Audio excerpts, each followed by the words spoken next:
ఒకళ్ళ నియంగానే ఇండియా పాకిస్తాన్ నడుమ యుద్ధం వచ్చిందనుకో, మీరున్న జాగల్నే ఏదన్నా ఎటమటం అయిందనుకో, అప్పుడు మీరు ఏం చేస్తారుల్లా? వామ్మో వాయో అని రోడ్ల మీద కురుకుడో లబ్బ లబ్బ మొత్తుకునుడో తప్పితే ఆ అదుర్కు ఏం దొయ్యది, ఏం చేయాలనో చెప్పేటోళ్ళు ఉండరు. ఆపతి టైంలో అందరికీ టెన్షన్ ఉంటుంది కదా మళ్ళా. అగో గందుకే ముందు జాగ్రత్తల కింద గీ వార్త మంచిగా చూడుండ్రి. ఇట్లా సైరన్స్ అప్పుడు వినవడంగానే ఎక్కడోళ్ళక్కడ గప్చు. ఇంట్లో ఉన్నోళ్ళు బయటికి రాలే, బయట ఉన్నోళ్ళు తావు చూసుకొని ఉరికిర్రు. రోడ్ల మీద బండ్లు ఆగినాయి, దందాలు చేస్తోళ్ళు గలీలకు గుసాయించిండ్రు. ఎంబటే ఫైర్ ఇంజన్ లచ్చుడు, రప్ప రప్ప మంటలు ఆర్పేసుడు, దెబ్బలు తాకిన వాళ్ళని అంబులెన్స్లకు ఎక్కించి దవాఖానకు పంపుడు. ఇక అపార్ట్మెంట్లలో సిక్కబడ్డోళ్ళని పోలీసులు, ఎన్సీసీ స్టూడెంట్లు, ఎన్డీఆర్ఎఫ్ టీములు కాపాడితే డాక్టర్లు వైద్యం చేస్తుండ్రు. అవు ఇదంతా ఉత్తుత్తదే. ఒకవేళ యుద్ధం వస్తే ఆపద టైంలో ఏమేం చేయాలనో, ఎట్లా బచాయి ప్రాక్టీస్ అన్నట్టు. పబ్లిక్, పోలీసులు, ఆర్మీ, డాక్టర్లు, ఫైర్ ఇంజన్లు ఇట్లా అందరినీ రెడీ చేసే కార్యం.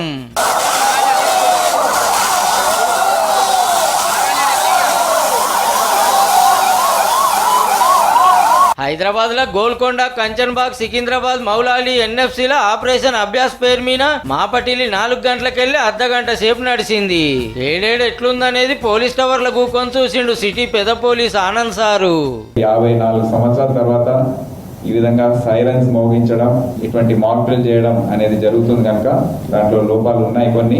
అవన్నీ కూడా మేము అందరం కూర్చొని సమీక్షించి, మనకానే కాదు దేశమంతా ఇంకో 244 ఏరియాల్లో ఇదే నడిచింది. ఇవాళ ఆల్రెడీ పాకిస్తాన్ వాళ్ళకి గట్టి దెబ్బే పడ్డది. మనోళ్ళు పోయి అటాక్ చేసేదానిక గింత సోయలేదు. ఒక ఆల్లిట్ వస్తే అగో గందుకే ముందే పబ్లిక్ ఎరక చేస్తూ ఏం చేయాలనేది.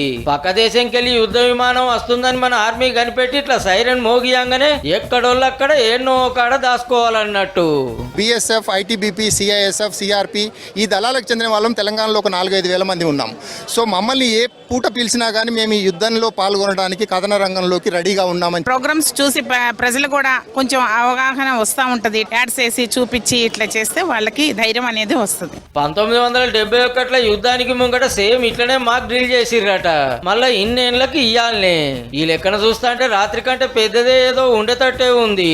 ఎందుకైనా మంచిది మీరికి నీ వార్తను మళ్ళా చూడు, రేపు అక్కడికి వస్తుండొచ్చు.